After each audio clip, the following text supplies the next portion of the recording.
भगवान ने आधे चंद्रमा की आकृति के तुल्य वृक्ष की वस्ती बनाई। भगवान की उम्र उस समय 5 वर्ष की थी। 5 वर्ष की आयु थी जब उन्होंने गोकुल को छोड़ा, वृंदावन पहुंचे। सभी लोग बड़े आनंदित रहे।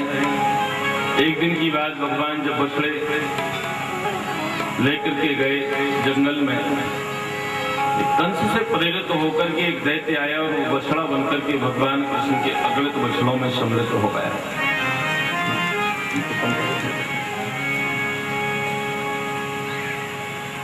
भगवान ने देखा तो बल्ला भैया से कहा, भैया देखो कोई दैत्य बछड़ा बनकर के हमारे अगणित बछड़ों में सम्मिलित हो गया है।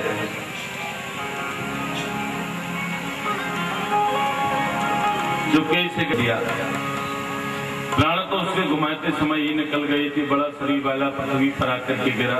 उसके शरीर के लगने से कितने ही कहते कि फल भी पृथ्वी पर गिर पड़े। इस प्रकार से भगवान ने इस दैत्य का वध किया। स्वम स्वम वत्सकुलम सर्वे पायस्यन्त एकदा गत्वा जलाशयाभ्यासम पायित्वा पपुर्जलम। बछड़ों को जल पिलाने के लिए वो यमुना के किनारे गई तो एक बहुत बड़े जंतु को देखा। बकासुर नाम का दैत्य था, बगुले के रूप में। और उसने क्या किया, बकासुर ने भगवान कृष्ण को निगल लिया। एक साधारण बालक समझ करके बकासुर ने भगवान ब्रह्मा जी को भी उत्पन्न करने वाले भगवान को एक साधारण बालक समझ के निगल तो लिया, परंतु भगवान उसके तालुमूल को अग्नि के समान जलाने लगे। उसने क्या किया, भवन के द्वारा उन्हें बाहर किया। जैसे ही बिना किसी चोट के भगवान बाहर निकले, जैसे ही चोट का प्रहार करने के लिए वो दौड़ा तो भगवान ने दोनों हाथों से चोटों के पल्लड़ों को पकड़ करके उसे तृण के समान फाड़ दिया। इस प्रकार से भगवान ने बकासुर का वध किया। और फिर अगासुर नाम का दैत्य आता है, अजगर बनकर के वो बीच रास्ते में लेट जाता है। नीचे का ओष्ठ पृथ्वी पर है, ऊपर का ओष्ठ आकाश को स्पर्श कर रहा है। उसका मुख जो था वो गुफा के समान दिखाई दे रहा था और उसकी जो जीभ थी वो सड़क के समान दिखाई दे रही थी। दांत थे वो खूंटी के समान दिखाई दे रहे थे। ब्रजवासियों ने देखा, सोचने लगे कि देखो ये वृंदावन की शोभा है,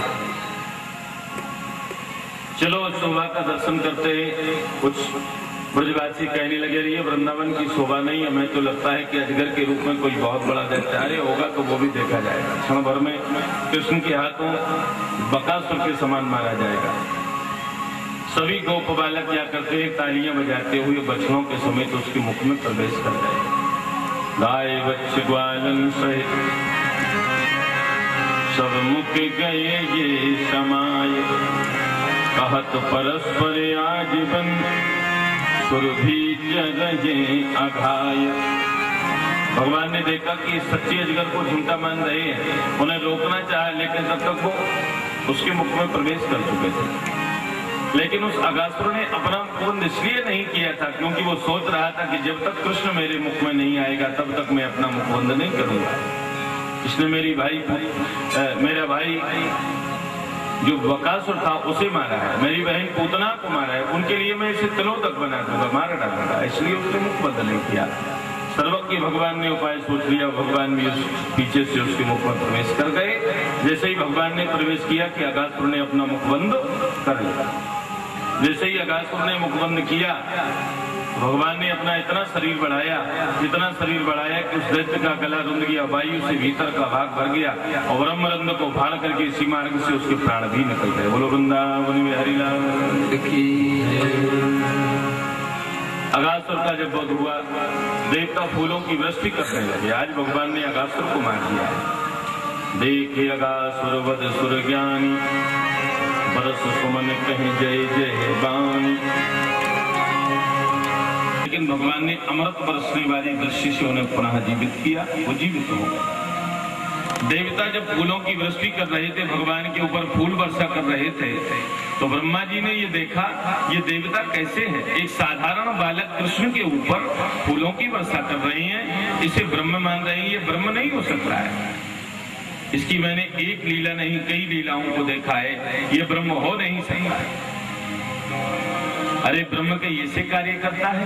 एक बार मैंने इसे देखा था कि अपने साथी एक मित्र का ये मुंह चाट रहा था, तो ब्रह्म के ये ऐसी लीलाएं करता है। ब्रह्मा जी ने वो कौन सी लीला देखी थी, ये मैं आपको बताने जा रहा हूं। एक बात देखिए, भगवान का एक मित्र है मधुमंगल।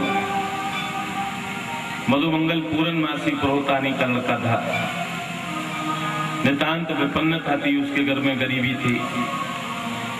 यशोदा मैया ने क्या किया, पूर्णमासी से कहा कि तुम अपने बेटे मधुमंगल को मेरे घर भेज देना, यही वो रहेगा, ठाकुरवाड़ी में कुछ सेवा कर लिया करेगा और कृष्ण के साथ में भोजन कर लिया करेगा। तो मधुमंगल कृष्ण के यहाँ ही रहता था, वहीं भोजन करता था, क्योंकि गरीब था। एक बार भगवान सखाओं के बीच में बैठे हुए भोजन कर रहे थे,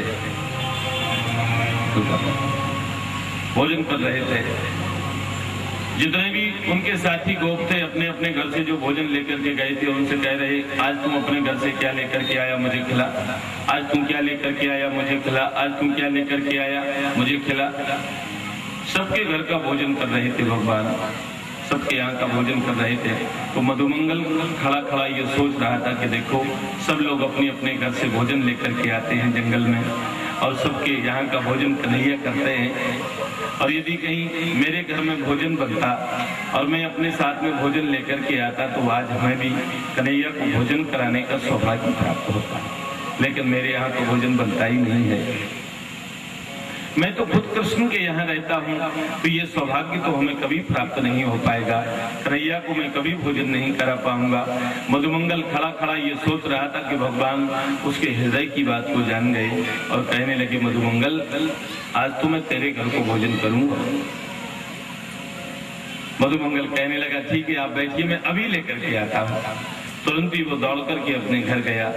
घर जाकर के वो देखता है कि उसकी माता जो थी पूर्णमासी, वो एक कमरे में बैठी है, भगवान के नाम की माला जप रही थी।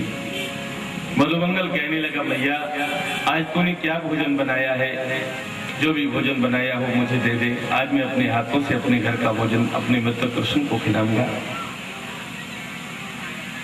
माता के नेत्र सजल हो गए, नेत्रों से अश्रु गिरने लगे। माँ कहने लगी, बेटा आज तो कुछ नहीं बनाया, 3 दिन पहले हमने कढ़ी बनाई थी, 3 दिन की बासी कढ़ी रखी है हांडी में,